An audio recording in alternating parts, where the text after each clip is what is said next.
StructureScan 3D is a whole new transducer. When you compare it to the old StructureScan, the old one we had 3 elements in the transducer. One, if you look at the long transducer itself, there was 3 elements, one for downscan and one for each side. Now, with the StructureScan 3D, we've got 7 elements in there. So the 7 elements, you've got one for downscan, 2, one on each side for the transmission for the side scan picture, and then you've got 2 receivers on each side as well. Like, you know, in the video cameras and stuff, they have the, like say, twin GoPros so that you can get the 3D depth perception for 3D. Same thing happens with the StructureScan 3D. You've got those 2 elements to get that, even though they're only millimeters apart, we're talking the speed of sound, so it's quite easy to, it's quite a distance, you know. So you've got 7 elements in the transducer. They're also slightly tilted out a bit more when you look at the schematic of them. So compared to the old one, which was more down, this is really shooting out sideways. So when we're driving past things like pylons and things, and other actual big structures thrown off of the ground, I can go see them a lot further away than before. Like that's 10 meters, that's 20 meters. We'll be able to go further and further as we go past these ones over here, and you'll see the actual pylons still show up further away. You got 20 meters. But that's not in 3D. That's in 2D. This is, So this is the 2D picture still at the moment. So we've got like double the distance, double the resolution compared to the old HD StructureScan in the normal 2D picture. That's a 12 and that's a 16. So 2D picture on this side, and 3D pictures on this side here. It's just a flat bottom, there's nothing exciting at the moment. But it's cool, getting a bit of 2. That's all the air bubbles and stuff in the water at the moment. There's the pipeline. And there's the pipeline.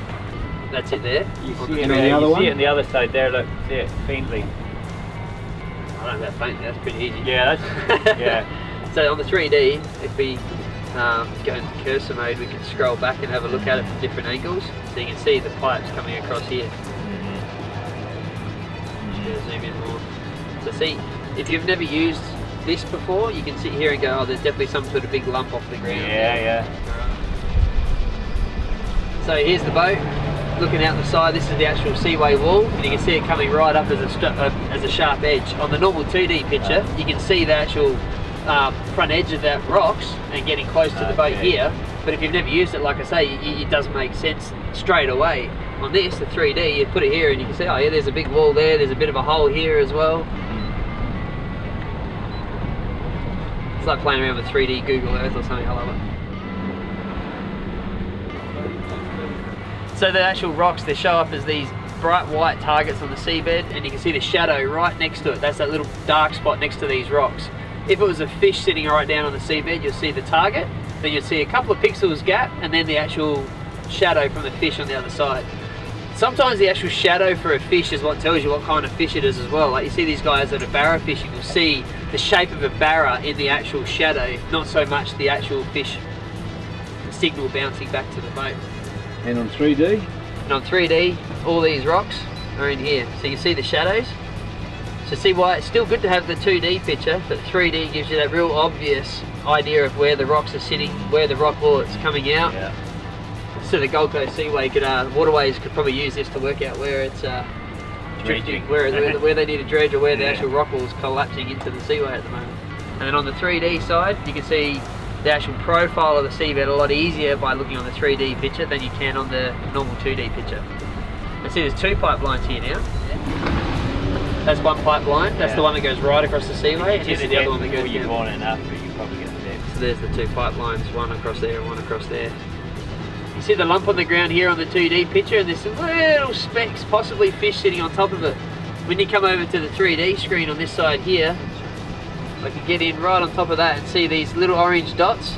Something like, not these ones, these are the bubbles from the boat, but these ones here and these ones here are actually fish sitting on top of that structure. So obviously they're waiting for that bait fish or whatever to get washed over the top of that lump, and they're having their free feed on the other side. Very, very, very important part with the StructureScan 3D. It's only compatible with HDS Gen3 products, or Simrad NSS Evo2 and NSO Evo2.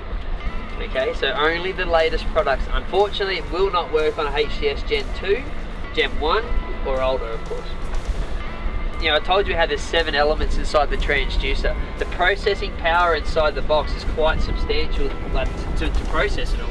So we've got almost the same amount of power as what we put into one of these big screens built into the box just for the StructureScan 3D to make sure it runs in a timely manner and not too slow.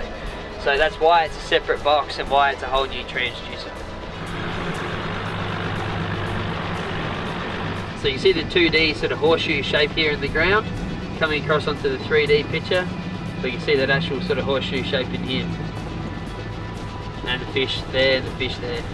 See how you got the big white signal for the actual beacon itself, and then the long shadow that goes right out.